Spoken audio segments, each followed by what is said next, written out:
નમસ્કાર, આપ જોઈ રહ્યા છો ગુજરાત ન્યૂઝ. નજર કરીએ અત્યાર સુધીના સમાચાર પર.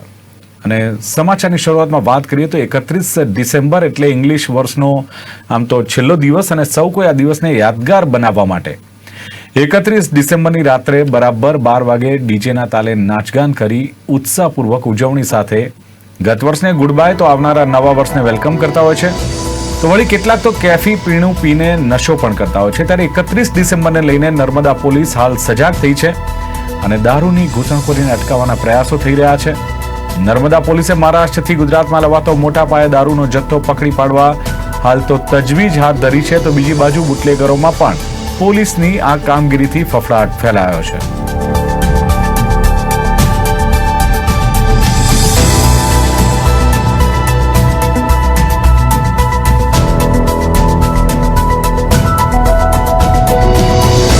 नर्मदा जिला की जो हद है वो महाराष्ट्र और गुजरात के साथ में लगती है, और महाराष्ट्र से जो 31 दिसंबर आ रहा है तब उस समय में दारू की और जो मूवमेंट होने की संभावना है उसको ध्यान में रखते हुए नर्मदा पुलिस काफी तरीके से सतर्क है.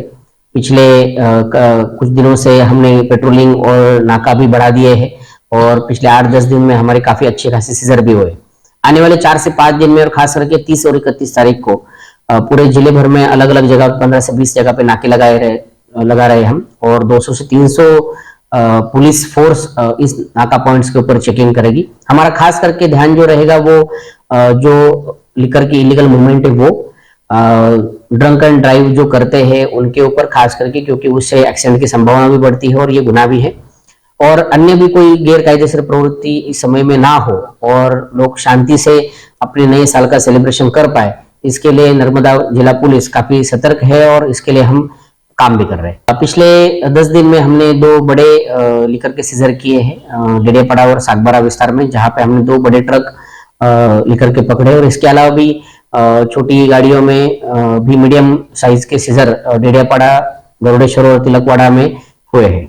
हमारी सेलम्बा के पास में धनशरा करके एक चेक पोस्ट है जो अंतरराज्य चेक पोस्ट है, और वहां से काफी बड़ा हाईवे निकलता है. तो वहां पे हमने 24/7 की चेक पोस्ट शुरू की है, और उस चेक पोस्ट पे बॉडी ऑन कैमरा, और सारे चेक पोस्ट के ऊपर बॉडी ऑन कैमरा और उसके निगरानी में गाड़ियों की चेकिंग होकर ही वहां से गाड़ियां निकल सकती है. इस तरीके से हमने आयोजन किया है ताकि कोई भी प्रकार की गैर कायदेसर प्रवृत्ति सरहद पे ना हो. આગામી તારીખ 22 જાન્યુઆરીના રોજ અયોધ્યામાં બનેલા રામ મંદિરનો પ્રાણ પ્રતિષ્ઠા મહોત્સવ યોજાનાર છે, અને જેને લઈને દેશભરમાં ભારે ઉત્સાહનો માહોલ જોવા મળી રહ્યો છે. અયોધ્યામાં અને સમગ્ર દેશમાં દિવાળી જેવો માહોલ છે. ત્યારે રાજકોટના કલાકારે અયોધ્યા ખાતે પોતાની કલાનો ડંકો વગાડ્યો હોવાનું સામે આવ્યું છે. રાજકોટના પ્રદીપ દવે નામના કલાકારે અયોધ્યામાં પાણીમાં રામલલ્લા અને અયોધ્યાની રંગોળી બનાવી, અને તેણે બનાવેલી આ અનોખી રંગોળી લોકોમાં ભારે આકર્ષણનું કેન્દ્ર બની રહ્યું છે, અને આ કલાકારની લોકો પ્રશંસા કરી રહ્યા છે. ત્યારે જોઈએ આ વિશેનો એક અમારો વિશેષ અહેવાલ. 22 જાન્યુઆરીએ રામ મંદિર પ્રાણ પ્રતિષ્ઠા મહોત્સવની ઉજવણી માટે અનેકવિધ કલાકારો અયોધ્યામાં છે. આ તારીખ અયોધ્યામાં ઇતિહાસના પાનામાં નોંધાઈ જવાની છે. આ દિવસે ભવ્ય રામ મંદિરની પ્રાણ પ્રતિષ્ઠા થવાની છે, ત્યારે તમામ તૈયારીઓ તેજ કરી દેવામાં આવી છે. રામ જન્મભૂમિ પ્રાણ પ્રતિષ્ઠા મહોત્સવ અંતર્ગત દેશમાં પ્રથમ વખત દિવાળી જેવો માહોલ જોવા મળી રહ્યો છે. 22મી જાન્યુઆરીના રોજ ઘરોના દરવાજાઓને રંગોળીથી શણગારવામાં આવશે, અને કરોડો લોકો વિવિધ મંદિરોમાં સાથે બેસીને રામ જન્મભૂમિનો પ્રાણ પ્રતિષ્ઠા સમારોહ નિહાળશે. આ માટે દેશભરના દરેક ઘર અને વિસ્તારના લોકોને જોડવાનું શરૂ કરવામાં આવ્યું છે. આ બધા વચ્ચે અયોધ્યામાં પણ વિવિધ કાર્યક્રમો યોજાઈ રહ્યા છે. ખાસ કરીને અયોધ્યામાં અયોધ્યા કલા સંસ્કૃતિ મહાકુંભનું આયોજન કરવામાં આવ્યું છે. ત્યારે અયોધ્યામાં પોતાની કલાનું કૌવત બતાવી રાજકોટ આવેલા પ્રદીપ દવેએ પણ જણાવ્યું હતું કે આ રામ મંદિરનો પ્રાણ પ્રતિષ્ઠા મહોત્સવ સમગ્ર દેશ માટે ઐતિહાસિક ઘટના બની રહેશે, જેને લઈને હાલ અયોધ્યા રામમય બન્યું છે, જ્યાં વિવિધ કલાકારો પોતાની આગવી કલાનું પ્રદર્શન કરી રહ્યા છે. મને પણ ત્યાં મારી કલા દર્શાવવાનો મોકો મળ્યો હતો. મેં પાણીમાં રામલલ્લા અને અયોધ્યાની સાવ અનોખી રંગોળી બનાવી હતી, જે ત્યાંના સ્થાનિક લોકો તેમજ પ્રવાસીઓમાં આકર્ષણનું કેન્દ્ર બની હતી. મારી આ કલાની લોકોએ ભરપૂર પ્રશંસા કરી હતી, અને મને વિવિધ પુરસ્કાર પણ આપવામાં આવ્યા હતા. તો રામ મંદિરના પ્રાણ પ્રતિષ્ઠા મહોત્સવમાં મને કલા રજૂ કરવાની તક આપવા બદલ સૌનો આભારી છું. આગામી 22 જાન્યુઆરીએ અયોધ્યા ખાતે રામલલ્લાના મંદિરનું ઉદ્ઘાટન થવા જઈ રહ્યું છે, જેને લઈ સમગ્ર દેશમાં દિવાળી જેવો માહોલ છે તે જોવા મળી રહ્યો છે. જે અંતર્ગત અયોધ્યા ખાતે વિવિધ કાર્યક્રમો યોજાઈ રહ્યા છે. અયોધ્યામાં યોજાયેલ જે સાંસ્કૃતિક મહાકુંભ છે, આ મહાકુંભની અંદર રાજકોટના કલાકાર કહી શકાય કે રાજકોટનો એક નાગરિક છે તે પોતાની કલા લઈ અને ત્યાં પહોંચ્યો હતો. તેમની સાથે સીધી વાત કરશું. પ્રદીપભાઈ, રાજકોટનું ગૌરવ અયોધ્યા પહોંચ્યું અને ત્યાં એક ગૌરવની લાગણી ઊભી કરી, શું કહેશો? નમસ્કાર, હું doctor Pradeep Dave, different type of rangoli artist, અને રાજકોટની પ્રજાને તો ઘણા વખતથી મારી કલા પ્રદર્શિત કરતો જ, પાણીની અંદર, પાણીની ઉપર, પાણીની નીચે, વિવિધ પ્રકારની 46 પ્રકારની રંગોળી રાજકોટવાસીને તો દર્શન કરાવતો જ. આ તો ત્યાં સ્વદેશ સંસ્થા દ્વારા આયોજિત સાંસ્કૃતિક કલા મહાકુંભ અયોધ્યા દ્વારા આયોજન થયું હતું. કલા મહાકુંભમાં એમાં મને નિમંત્રણ મળેલું અને ત્યાં મારી આ પાણીની અંદર મેં રંગોળી બનાવેલી, મેજિક રંગોળી બનાવેલી, પાણીની ઉપર, પાણીની અંદર, આવી વિવિધ પ્રકારની રંગોળી બનાવી કલા નિર્દેશન કરેલું. પાણીની અંદર જે મેં મેજિક રંગોળી બનાવેલી એમાં રામ ભગવાનની કૃતિ બનાવેલી હતી, અને જે પાણીની અંદર છે એમાં અયોધ્યા મંદિર બનાવેલું હતું. અને ત્યાં આ મહાકુંભમાં આપણા આખા ભારત દેશમાંથી 100 થી 150 જણાને આમંત્રણ, વિવિધ કલાના આર્ટિસ્ટ હતા એના નિમંત્રણ મળેલું હતું. એમાં હું એક હતો. અને રાજકોટમાંથી રંગોળી કલા માટે તો હું એક જ હતો. અને હું મારી જાતને એટલા માટે અહોભાગ્ય માનું છું કે આ સદીનો મોટામાં મોટો કાર્યક્રમ અને એના એક ભાગરૂપે મને મારી અયોધ્યાની રામ જન્મભૂમિ ઉપર મને આ રંગોળી કરવાની તક મળી, એટલે મારી જાતને અહોભાગ્ય માનું છું. અને આ લોકો જે વિવિધ દેશોના લોકો અને ત્યાંના જે સંતો મહંતો જે હતા, એણે મારી જે વિવિધ કલા પ્રદર્શિત કરેલી જોઈ અને એ લોકો કોઈના માન્યમાં નહોતી આવતું, અને એનું કહેવાનું એમ થયું કે અમે આ પ્રકારની રંગોળી અમે ક્યારેય જોઈ નથી, અને એ લોકો બહુ એટલે બહુ જ પ્રભાવિત થયા આપણી રંગોળી કલાથી. આ દ્વારા અમે આપણા રાજકોટનું નામ રોશન કરવાનો પ્રયત્ન કરેલ છે. પ્રદીપભાઈ, ખાસ કરીને જ્યારે અયોધ્યામાં રામલલ્લાના દર્શન જે છે ટૂંક સમયમાં લોકો માટે થવા જઈ રહ્યા છે, તમે ત્યાંના સાક્ષી છો. રામ મંદિર અને એક વર્ષો જૂની જે લડત હતી એ હવે પૂર્ણ થઈ છે એમ કહી શકાય. રામ એક હિન્દુ તરીકે અને ખાસ કરીને જ્યારે બ્રાહ્મણ કુળમાં આપણો જન્મ થયો છે, આ લાગણીને તમે કઈ રીતના છો? ના, બહુ સરસ પ્રશ્ન પૂછ્યો તમે. તમને એક ટૂંકમાં એક નાનકડી વાત કરીએ. આપણે હિન્દુ કે એ ગમે તે ભૂલી જાય. આપણે ખાલી એટલો જ હું પ્રશ્ન કરું કે આજે તમારું ઘર છે, તમારા ઘરમાંથી તમને 2 મહિના માટે કોઈ કાઢી મૂકે તો તમે તમારી જાતને કેવી લાગણી અનુભવશો? તો જ્યારે કહેવાની વાત એ છે કે દશરથ રાજાએ તો રામ ભગવાનને, એના પુત્રને, જે વાલામ વાલો પુત્ર હતો, એને 14 વર્ષનો વનવાસ આપેલો. નો ડાઉટ આ ભગવાનની એક લીલા જ છે, બરાબર. પણ 14 વર્ષનો જ્યારે આખી કેવી ઘડીની નિર્માણ થઈ કે આપણે આટલા વર્ષો પછી પાછા આપણા રામ ભગવાનને આપણે એના સ્થાને બિરાજમાન કરવા જઈ રહ્યા છે. અને થેન્ક્સ ટુ આપણા વડાપ્રધાન નરેન્દ્ર મોદીજી અને ત્યાંના યોગીજી, નરેન્દ્ર મોદીજી ને યોગીજી, એના સંયોજનથી આ શક્ય બનેલું છે. અને અત્યારનો માહોલની વાત કરીએ તો દિવાળી જેવો જ માહોલ છે. અને આ રંગોળી મેં બનાવેલ છે. મને 22 તારીખે આમંત્રણ મળશે અને તક મળશે તો મારી વિવિધ કલા છે એ હું ત્યાં અયોધ્યા વાસીઓને અને રામ ભગવાનના ચરણોમાં પ્રદર્શિત કરવા તત્પર છું. અને ત્યાં મને અત્યારે અયોધ્યા કલારત્ન નામનો એવોર્ડથી નવાજવામાં આવેલ છે. આથી હું ત્યાંની સંસ્થાના અને અયોધ્યાવાસીઓનો અને રામ ભગવાનનો હૃદયપૂર્વકનો આભાર અને રામ ભગવાનને દંડવત કરી અને એવી લાગણી ફીલ કરું છું કે મને એ જમીન ઉપર રંગોળી બનાવવાની અને મારી કલા પ્રદર્શિત કરવાની તક મળી. પ્રદીપભાઈ, ખાસ તમે ત્યાં ગયા હતા, તમારી કલા તો તમે બતાવી છે લોકોને, પરંતુ વિદેશથી આવેલા જે 200 જેટલા ડેલિગેટ્સ હતા તેને તમારી કલાનું જે છે તે શિક્ષણ પણ આપ્યું છે. આ એક ક્ષણ કઈ રીતના તમે? ના, બહુ સરસ. ત્યાં વિવિધ ડેલિગેટ્સ આવ્યા હતા, ત્યાંના વિદ્યાર્થીઓ આવ્યા હતા અને જોવાવાળા હતા, અભિભૂત થઈ કે આ કેવી રીતના બને છે પાણીમાં રંગોળી. મેં એમને પાણીની ઉપર રંગોળીની એમની લોકોની સામે નિર્દેશન કર્યું. પાણીની અંદર રંગોળી કેવી રીતના બને, જમીન ઉપર કેવી રીતના બને, એ લોકોને લોકોને મેં માર્ગદર્શન આપ્યું હતું અને એ લોકો ખૂબ એટલે ખૂબ જ આનંદ વિભોર થઈ અને ખૂબ જ રાજી થયા હતા. ચોક્કસ જે રીતની વાત કરવામાં આવે તો આગામી 22 જાન્યુઆરીએ અયોધ્યા ખાતે રામલલ્લાના જે છે દર્શન લોકો માટે ખુલ્લા મૂકવામાં આવશે, જેને લઈ સમગ્ર દેશમાં જ્યારે દિવાળી જેવો માહોલ છે ત્યારે કલા અને કૌશલ્યની જો વાત કરવામાં આવે તો રાજકોટના પ્રદીપભાઈ છે, તેમણે અયોધ્યા જઈ અને ભગવાન શ્રી રામની આબેહૂબ વિવિધ પ્રકારની જે કહી શકાય કે રંગોળીઓ છે, આ રંગોળીઓ બનાવી અને પોતાનું કલાનું પ્રદર્શન કર્યું હતું ને એમને એવોર્ડ સહિતની વિવિધ પુરસ્કારો આપી પણ સન્માનિત હાલ કરવામાં આવ્યા છે. ત્યારે ક્યાંક ને ક્યાંક તેનામાં પણ એક હર્ષ અને ખુશીની લાગણી જોવા મળી રહી છે. કેમેરામેન પ્રવીણ પરમાર સાથે શુભમ ભટ્ટ, ગુજરાત ન્યૂઝ, રાજકોટ. છેલ્લા ઘણા દિવસોથી રાજકોટના ગ્રામ્ય વિસ્તારોમાં 4 પગનો આતંક જોવા મળી રહ્યો છે. રાજકોટના ગ્રામ્ય વિસ્તારમાં રોજ રાત્રે દીપડો દેખાતા સ્થાનિક લોકોમાં ભારે ભય જોવા મળી રહ્યો છે. રાજકોટમાં દીપડાની દહેશત વચ્ચે સૌરાષ્ટ્ર યુનિવર્સિટીમાં દીપડો દેખાયાની ચર્ચા હાલ તો થઈ રહી છે. બાયોસાયન્સ ભવન પાસે દીપડો દેખાયાની ચર્ચા ચાલી રહી છે અને વન વિભાગની ટીમ દ્વારા અંગે પેટ્રોલિંગ પણ કરવામાં આવી રહ્યું છે. દીપડાના ફૂટપ્રિન્ટ પરથી અંદાજિત દીપડાની ઉંમર 3 થી 4 વર્ષની હોઈ શકે છે.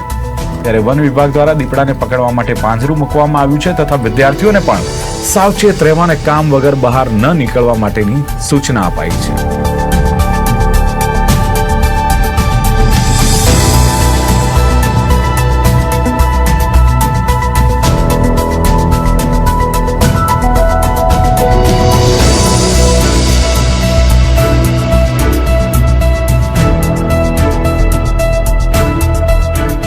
રાજકોટ પંથકમાં છેલ્લા ઘણા દિવસોથી દીપડાની દહેશત જોવા મળી રહી છે. લોકોમાં છે તે એક ફફડાટ મચ્યો છે.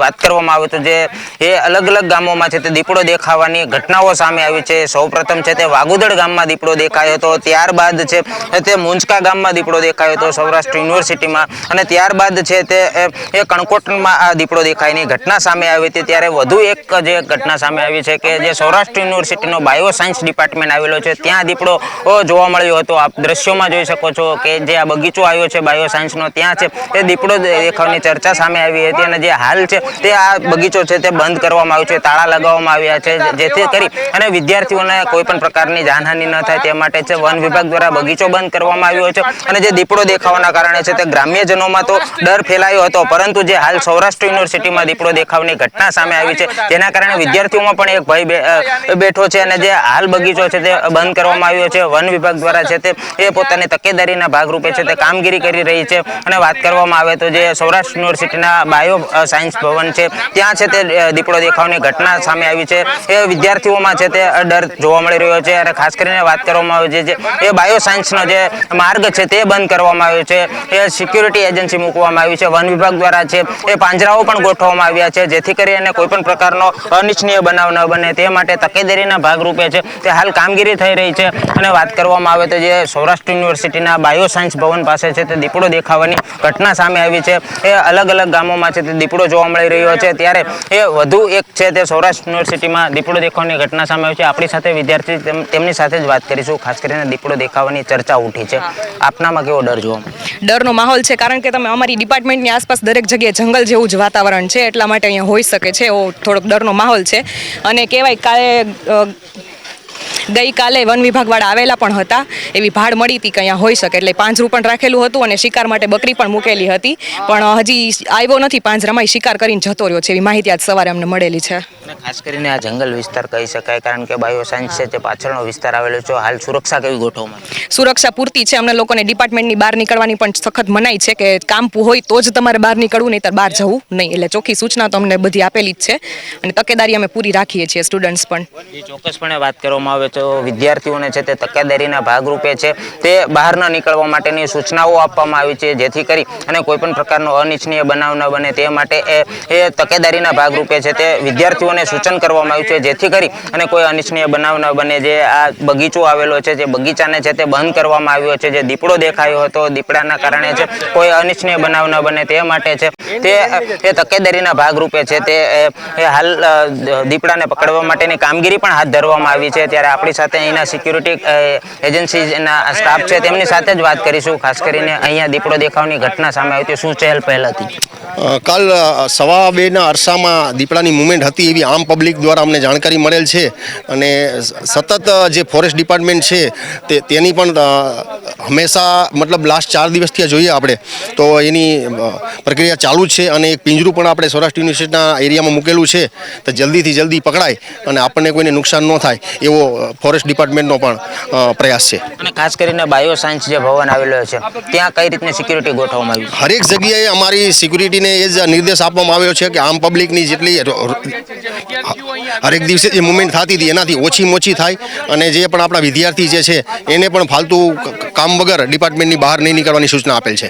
ચોક્કસપણે વિદ્યાર્થીઓને સૂચન કરવામાં આવ્યું છે કે કામ સિવાય છે તે બહાર ન નીકળવા માટે સૂચન કરવામાં આવ્યું છે, પરંતુ ફોરેસ્ટ વિભાગ દ્વારા અલગ અલગ વિસ્તારોમાં પાંજરા મૂકવામાં આવ્યું છે, કામગીરી સક્રિય થઈ છે, પરંતુ દીપડો છે તે પાંજરામાં પૂરાતો નથી, જેના કારણે છે તે લોકોમાં દહેશત ફેલાયો છે. સૌરાષ્ટ્ર યુનિવર્સિટીમાં જ્યારે દીપડો દેખાવાના કારણે વિદ્યાર્થીઓમાં પણ છે તે એક ભયનો માહોલ સર્જાયો છે. કેમેરામેન કેતન લખતરિયા સાથે વિપુલ પરમાર, ગુજરાત ન્યૂઝ, રાજકોટ. ગઈકાલે ગાંધીનગર ખાતે મુખ્યમંત્રી ભૂપેન્દ્ર પટેલની અધ્યક્ષતામાં કેબિનેટની બેઠક મળી ત્યારે આજે રાજ્ય સરકારના પ્રવક્તા ઋષિકેશ પટેલે પત્રકાર પરિષદ કરી. બેઠકમાં જે ચર્ચા થઈ આ ચર્ચા અંગે જાણકારી આપી અને જેમાં ઋષિકેશ પટેલે જણાવ્યું કે આગામી 1 ફેબ્રુઆરીથી બજેટ સત્રની શરૂઆત થશે અને નાણામંત્રી કનુ દેસાઈ આ બજેટ રજૂ કરશે. ગાંધીનગર ગિફ્ટ સિટીમાં દારૂમાં છૂટછાટ મામલે પણ તેમણે એક મહત્વનું નિવેદન આપ્યું હતું. 1 ફેબ્રુઆરીથી વિધાનસભા બજેટ સત્ર આરંભ થશે અને 29મી તારીખ સુધીમાં વિધાનસભાનું બજેટ સત્ર આપણે પૂર્ણ કરીશું. કુલ 23 દિવસ અને કુલ બેઠકો 26 મળશે કે જેની અંદર પ્રથમ દિવસે રાજ્યપાલશ્રીનું અભિનંદન પ્રસ્તાવ હશે અને સાથે બીજા દિવસે માનનીય કનુભાઈ નાણામંત્રી શ્રી બજેટની રજૂઆત કરશે અને એ નિયમો અનુસાર અને નિયમો પ્રમાણે બજેટ, રાજ્યપાલશ્રીના આભાર પ્રસ્તાવ એ તમામ બાબતો ઉપર એની ચર્ચાઓ થશે. ગૃહમાં તમામ સભ્યો એમાં ચર્ચા કરી પોતાના વ્યૂઝ અને પોતાની વાતો મૂકશે અને ગઈ વખતે જે 3 લાખ કરોડનું આપણે બજેટ હતું એના કરતાં પણ વિશેષ વધારા સાથેનું આ વખતનું બજેટ રજૂ પણ થશે. અને સ્વાભાવિક છે કે અહીંયા ગુજરાતની અંદર કોરોનાનો વ્યાપ હજુ આપણે ચિંતાજનક નથી. બીજા રાજ્યોમાંથી લોકો આવતા હોય અને આપણે જે આ ટેસ્ટિંગ પણ કરીએ છીએ, જે વ્યક્તિને કોરોના માલુમ પડતાની સાથે એની આજુબાજુ એના એન્વાયરમેન્ટમાં જીવતા કોન્ટેક્ટ પર્સનનું પણ આપણે કોવિડ ટેસ્ટ કરી લઈએ છીએ. એટલે અહીંયા ગુજરાતની અંદર આજની તારીખે જે એડવાઇઝરી જાહેર ભૂતકાળમાં કરી હતી એ અમલ વ્યક્તિગત રીતે સૌએ ગુજરાતના નાગરિકોએ અને સાથ કરી અને જે લોકો કોમોર્બિડ છે તો એ પોતે પોતાની સ્વયં શિસ્ત પાડી અને આ કરે તો વધારે સારું છે. જેટકોએ એક મહત્વનો નિર્ણય લીધો છે. કુલ 6000 એપ્લિકેશનો આવી હતી, એમાંથી 5362 વિદ્યાર્થીઓની પરીક્ષા લેવાઈ હતી અને જે વિદ્યાર્થીઓની પરીક્ષા નથી લેવાઈ મતલબ કે 6000ના પોલ ટેસ્ટ થશે અને જેમને પરીક્ષા આપી દીધી છે એમને ફરી પરીક્ષા આપવાની નહીં રહે, પરંતુ બાકીના વિદ્યાર્થીઓ જેમને પરીક્ષા નહોતી આપવા મળી એ વિદ્યાર્થીઓ પોલ ટેસ્ટ આપ્યા પછી પાસ થશે તો એમને પણ પરીક્ષાની તક આપવામાં આવશે. જાણીને આનંદ થયો કે આપ સૌ મિત્રો ગુજરાતની પ્રગતિ માટે તમે બધા ખૂબ ચિંતા કરી રહ્યા છો અને આ નિર્ણય એ ગુજરાતના ઉદ્યોગોને આગળ લઈ જવા માટે ખૂબ, કારણ કે જે પણ લોકો અહીંયા આવતા હોય એની લાઈફસ્ટાઈલને એ વિસ્તાર માટેનો જે નિર્ણય લેવાયો, તમને અભિનંદન આપું છું કે આ પોઝિટિવ મેસેજ પ્રજા સુધી પણ આપ સૌ પહોંચાડી રહ્યા છો. સાથે જે બીજા વિષયો છે કે દારૂબંધી બીજા વિસ્તારોમાં તમે છૂટી કરશો કે નહીં, ધોરડો છે, સાપુતારા છે, સ્ટેચ્યુ ઓફ યુનિટી છે, તમારો મૂળ હાર્દ પ્રશ્ન પૂછવાનો આ છે. પરંતુ સરકારે જે રીતે આ નિર્ણય કર્યો એ સમય જતા જરૂરિયાતોને અનુલક્ષીને ગુજરાતના હિતને ધ્યાનમાં રાખીને, પ્રજાના હિતને ધ્યાનમાં રાખીને આપણે નિર્ણય લઈશું. પ્રવાસન ક્ષેત્રે વિકસી રહેલા કચ્છના પ્રવાસે આવતા લોકો કચ્છી વાનગીઓ કે જેમાં કચ્છી દાબેલી, કચ્છી પેંડા, કચ્છી કવો, કચ્છી અડદિયા, કચ્છી પકવાન અને કચ્છી ગુલાબ પાકનો ક્યાંક સ્વાદ માણતા હોય છે. જોકે પેંડા સિવાય માવા અને ગુલાબની જે પાંખડીઓ વડે બનતી મીઠાઈ ગુલાબ પાકનો સ્વાદ પણ લોકોના દાઢે વળગ્યો છે. અંદાજિત 100 વર્ષ પહેલા કચ્છના કંદોઈઓએ બનાવેલો આ ગુલાબ પાક આજે ન માત્ર કચ્છ પરંતુ દેશ વિદેશમાં પણ કચ્છની લોકપ્રિય મીઠાઈ તરીકે ખૂબ જ પ્રખ્યાત છે. રાજાશાહીના સમયથી જ કચ્છમાં માવામાંથી બનેલી કચ્છી મીઠાઈઓ ખાવાનું ચલણ હતું અને કચ્છના કંદોઈઓ પણ બન્ની વિસ્તારના ચોખ્ખા દૂધના માવામાંથી અનેક મીઠાઈઓ બનાવતા. આ મીઠાઈનું નામ ગુલાબ પાક કઈ રીતે પડ્યું તે અંગે વાત કરવામાં આવે તો રાજાશાહી સમયમાં જ કચ્છના કંદોઈઓએ માવાની મીઠાઈમાં ગુલાબની પાંખડીઓ ઉમેરી અને એક વિશેષ મીઠાઈ તૈયાર કરી હતી અને તેને ગુલાબ પાક નામ આપવામાં આવ્યું. વર્ષ 1947માં સિંધથી કચ્છના ખાવડા ગામે આવેલા અનેક કંદોઈઓએ કચ્છની મીઠાઈને એક વિશેષ ઓળખ અપાવી. કચ્છી મીઠાઈઓ અહીંના બન્ની વિસ્તારમાં ચોખ્ખા દૂધમાંથી બનેલા માવાના કારણે વિશેષ હોય છે. તેમાં પણ ગુલાબ પાકને શેકેલા ડ્રાયફ્રૂટ અને શુદ્ધ દૂધના માવાના કારણે અન્ય મીઠાઈઓથી તે અલગ પડે છે. તેની બનાવટ અને તેનો સ્વાદ લોકોને ખૂબ જ પસંદ છે. कच्छ गुजरात का कला और संस्कृति का जिला है. उसमें भी हमारे यहाँ की कच्छ की मिठाइयों का विशेष महत्व रहा है. हर प्रदेश में कच्छ की मिठाइयों का मांग ज़्यादा रहता है. कोई भी कच्छ में आता है तो मिठाई लेके बिना जाता ही नहीं है. उसमें से ही हमारा एक विशेष स्वीट मिठाई है, गुलाब पाक बोलते हैं, जो मावा और दूध से बनता है. अलग अलग समय अनुसार इसमें चेंज भी आता है, बदलाव भी हुआ है काफ़ी.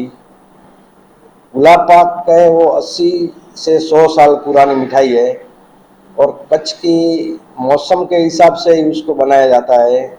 और कच्छ के सिवा वो मेरे को नहीं लगता किधर बनता है. जो बनाते हैं उसके पास जो कच्छ जैसा गुलाब पाक नहीं बन सकता है.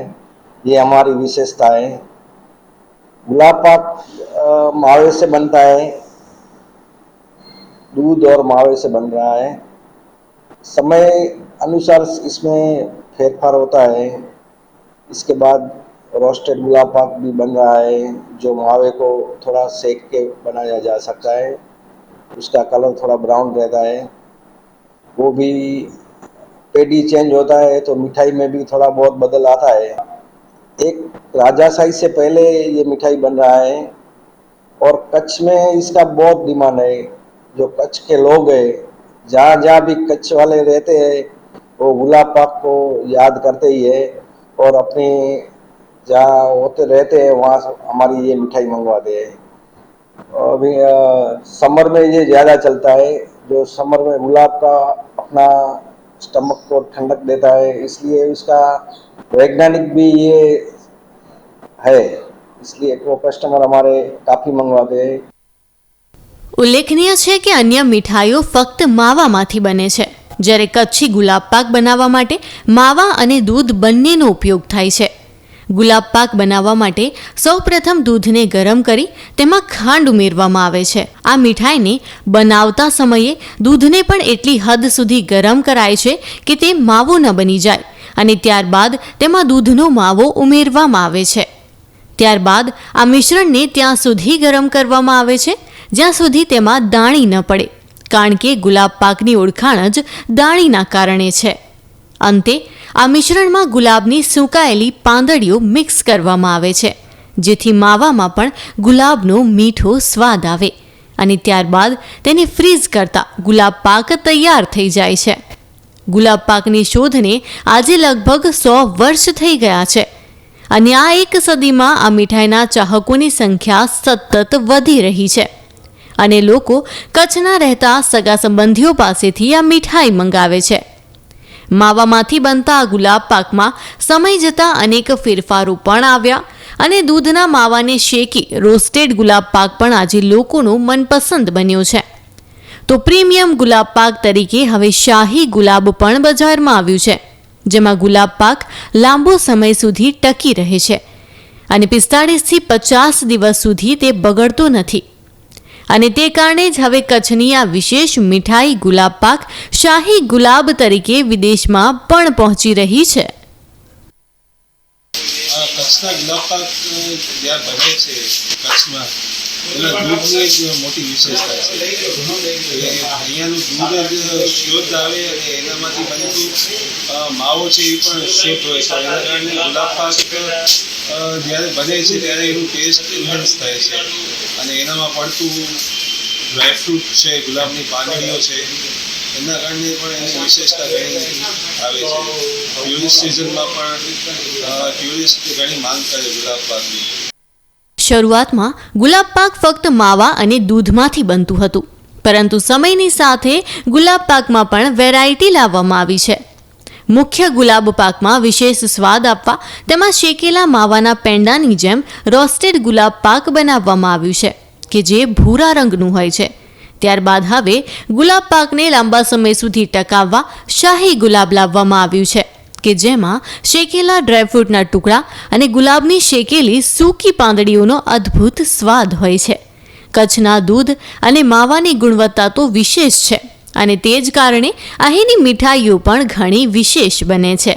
ગુલાબ પાક પણ તે જ કારણે એક વિશેષ મીઠાઈ બને છે, કારણ કે તેને બનાવવા માટેનું ઉત્તમ ચોખ્ખું દૂધ કચ્છમાં મળે છે અને આજે દેશના ખૂણે ખૂણેથી લોકો કચ્છ આવતા હોય છે ત્યારે તેઓ તેમના સગા સંબંધીઓ માટે ગુલાબ પાક લઈ જતા હોય છે. તેમજ કચ્છમાં વસતા કચ્છી સગા સંબંધીઓ પાસેથી કચ્છી ગુલાબ પાક પણ મંગાવતા હોય છે. તો આ હતા અત્યાર સુધીના સમાચાર. વધુ સમાચારના અપડેટ્સ માટે આપ જોતા રહો ગુજરાત ન્યૂઝ સત્યની સાથે. નમસ્કાર.